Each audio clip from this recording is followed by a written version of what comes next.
The filly and mare sprint has a more reasonably sized field and a long run to the turn.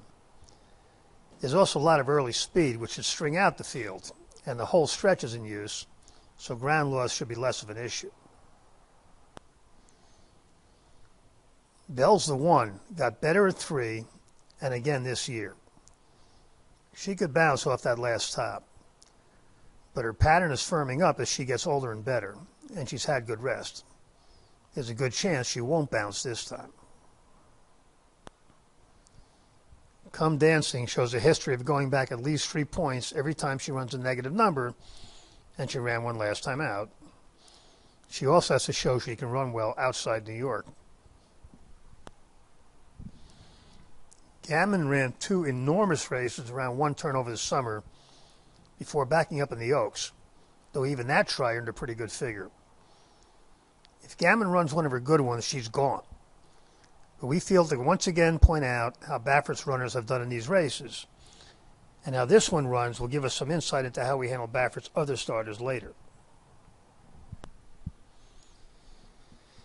Sally's Curlin showed nice development at 3, threw a very good one in March, and her last 2 have been a couple of points off her best. Romans is bringing this one in the same way as his 2-year-olds, which is off a 2-month layoff. His horses have run well in these races, with half at least matching their tops. If this one does, she'll at least get into the exotics at a big price. This is the time of year when this filly got good last year, and we think she'll run well.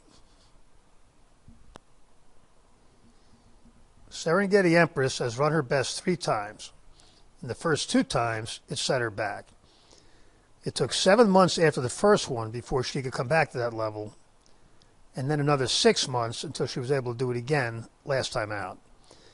Amos smartly gave her time after that one, but it's still probably too soon to see another good one, and it's the end of a long campaign.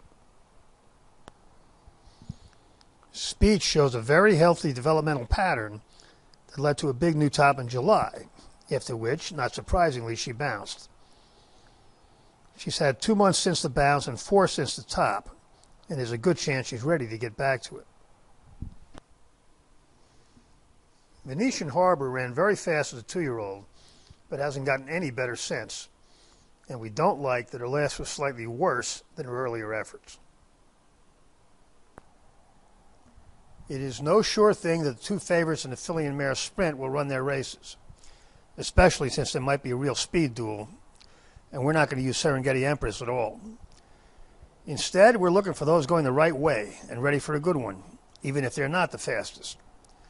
The ones that fit the bill are Speech, Sally's Curlin, and Bell's the One, all of whom should be prices. And yes, we will use Gammon with them in exotics. We're not crazy.